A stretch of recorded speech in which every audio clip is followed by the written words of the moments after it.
네, 지금 이 시각 여러분이 주목할 만한 이슈 살펴보겠습니다. 오늘 3월 20일 완전체로 돌아오는 방탄소년단이 광화문 광장에서 여는 컴백 공연을 추진하고 있습니다. K-팝 제왕의 복귀를 가장 한국적인 공간에서 알리려는 건데요. 전 세계 K-팝 팬들이 광화문 광장으로 집결할 수 있을지 주목됩니다. 이화영 기자의 단독 보도입니다. 여러분 새해 복 많이 받으시고요. 올해 뵙겠습니다. 오는 3월 20일 완전체로 돌아오는 K-팝의 제왕 방탄소년단. 컴백 첫 무대로 서울 광화문 광장을 점찍고 논의 중입니다. 공연이 성사되면 7년 만에 진행되는 대규모 월드 투어에 앞서 국내에서 가장 먼저 완전체 방탄소년단의 모습을 선보이는 겁니다. 전 세계가 기다려온 방탄소년단의 복귀를 가장 의미 있게 보여줄 공간을 찾던 하이브는 여러 후보 중 광화문 광장을 첫 손에 꼽았고 최근 광장 사용 허가를 신청하고 서울시와 경찰, 국가유산청 등 관계기관과 협의 중입니다. 관람 예상 인원은 15,000명에서 2만 명가량으로 무료로 진행되며 사전 신청을 통해 모은다는 구상입니다. 아직은 감춰져 있는 정규 5집 수록곡들과 새로운 퍼포먼스로 무대를 꾸밀 전망. 한국을 대표하는 상징적 공간을 컴백 무대로 추진하는 방탄소년단의 선택은 그 자체로 의미가 큽니다. 광화문 광장은 시민들의 자발적인 집회를 비롯해 월드컵 단체 응원 등이 열리는 공간으로 한국의 정체성이 녹아 있습니다. 이번에 나오는 정규 5집 아리랑이 방탄소년단의 뿌리와 시작점에 집중하고 있는 만큼 그 의미를 제대로 살려줄 장소를 찾은 겁니다. 전 세계가 주목하는 방탄소년단이 컴백 무대로 달구게 되면 한국의 광화문 광장은 K-팝의 성지로 재조명받을 것으로 보입니다. 방탄소년단은 K-팝의 과거이자 현재 그리고 미래입니다. 과거 국보 경복궁 근정전과 숭례문 앞에서 공연을 펼치는 등 문화 사절의 역할을 톡톡히 해왔습니다. 전 세계가 기다린 완전체 복귀인 만큼 훌륭한 노래와 퍼포먼스뿐만 아니라 K-팝 발상지의 멋까지 보여주겠다는 방탄소년단의 고민이 담겼습니다. 국경을 넘어 팬덤 아미가 광화문 광장을 메우는 특별한 광경. 3월 K-팝 슈퍼스타의 귀환과 함께 펼쳐질 수 있을지 주목됩니다. 연합뉴스TV 이화영입니다. 넷플릭스 예능 흑백요리사 두 번째 시즌이 전 세계에서 큰 인기를 얻고 있는 가운데 가장 화제를 모은 임성근 셰프가 돌연 과거 음주운전 사실을 고백했습니다. 일반인 출연 예능의 리스크, 이번 시즌도 피해가지 못했습니다. 서영석 기자입니다. 흑백요리사 2에서 백수저 셰프로 활약하며 큰 인기를 얻은 임성근 셰프가 고개를 숙였습니다. 임 씨는 자신의 유튜브 채널을 통해 과거 10년 동안 3차례나 음주운전으로 적발된 사실을 털어놨습니다. 근데 나도 이제 술을 좋아하다 보니까 좀 실수를 했는데 10년에 걸쳐서 내가 한 3번 정도 뭐 이렇게 음주를 했던 게 있어요. 저는 뭐 이거 숨기고 싶지 않아요. 사과하는 게 맞죠. 그걸 숨겨서 될 일도 아니고. 그러면서 면허 취소 처분까지 받았다며 자필 사과문까지 올렸습니다.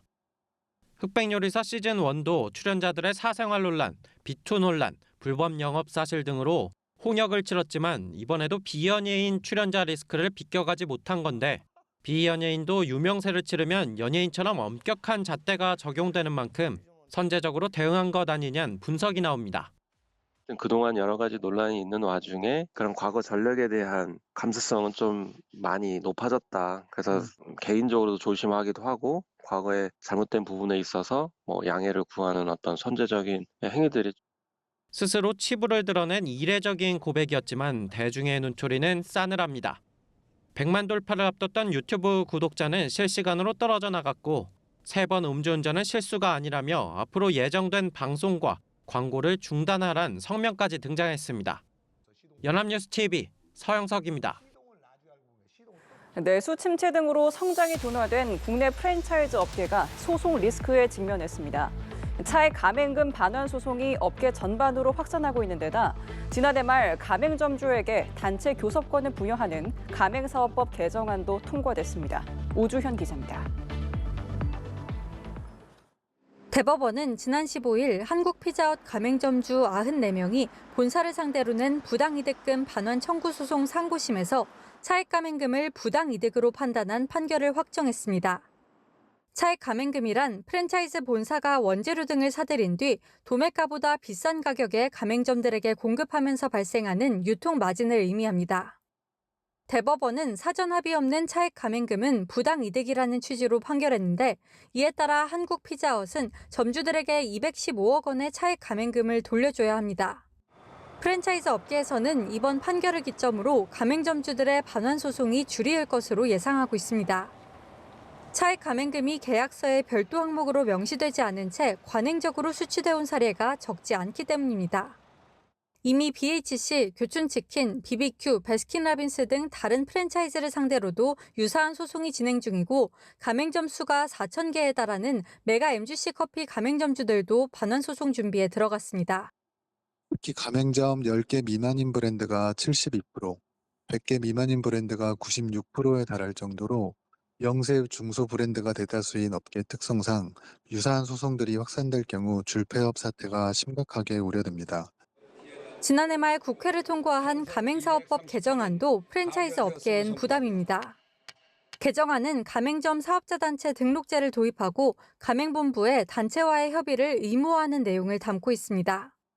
가맹점주들의 권익을 보호하겠다는 취지지만 내수 침체로 업계의 성장이 둔화된 상황에서 강화된 규제가 자칫 가맹본부의 고용, 투자 축소 등으로 이어질 수 있다는 우려도 나옵니다. 연합뉴스TV 오주연입니다. 최근 도로 위에서 가장 공포스러운 단어 중 하나가 바로 급발진일 겁니다. 갑자기 무서운 속도로 달려온 차량에 치여 사람들이 목숨을 잃었다는 뉴스 잊을만 하면 전해드리고 있는데요. 대부분은 차량 결함에 의한 급발진이 아닌 페달 오조작으로 조사됐습니다. 곽준영 기자입니다. 비상등을 켜고 후진하던 트럭이 갑자기 속도를 높이고 시장은 아수라장이 됩니다. 지난해 11월 사망자 4명을 포함해 모두 22명의 사상자를 낸 부천시장 트럭 돌진 사고입니다. 아저씨가 내리시더니 브레이크가 안 잡혔다고 그 말만 하시더라고요. 같은 날 제주 우도에서도 느닷없이 승합차가 시민들을 향해 질주해 3명이 숨지고 11명이 다쳤습니다. 모두 운전자는 급발진을 주장했지만 가속 페달을 브레이크로 착각한 사고였습니다. 지난해 급발진 의심사고 149건을 분석한 결과 109건은 페달 오조작 사고로 판명됐습니다. 전체의 73.2%에 달하는 수치로 현재까지 차량 결함에 의한 급발진은 확인되지 않았습니다. 연령이 확인된 사고 운전자들의 나이대는 60대 이상이 4명 중 3명이었습니다. 성별은 남성이 70%가량을 차지했습니다. 사고 장소는 도심 주요 도로인 간선도로가 가장 많았고 멈춰 있거나 저속 주행 중 발생한 게 대부분이었습니다. 이는 가속 페달과 제동 페달을 번갈아 사용하는 상황에서 페달 조작 실수에 의한 의도치 않은 가속이 발생하는 것으로 추정됩니다. 급발진 의심 차량의 연식은 최근 5년 내 생산된 게 절반을 차지했고 전기차의 사고 비율이 차량 수 대비 높은 편이었습니다. 연합뉴스TV 곽준영입니다. 해외에서 송금한 외화를 가상자산을 거쳐 원화로 세탁해온 이른바 환치기 일당이 세관 당국에 붙잡혔습니다. 이들은 지난 4년간 무려 1,500억 원에 달하는 금액을 수수료를 받고 불법 송금해왔던 것으로 알려졌습니다. 배시진 기자입니다. 한국에서 유학 생활을 했던 30대 중국인 남성 A씨. 국내 사정에 밝았던 A씨는 채팅 애플리케이션을 통해 수수료를 받고 위안화를 원화로 바꿔주겠다며 고객을 모집했습니다. A씨는 이렇게 모집한 고객들로부터 송금받은 외화를 해외 거래소에서 가상자산으로 바꾼 뒤 이를 다시 원화로 매도해 국내에서 인출했습니다.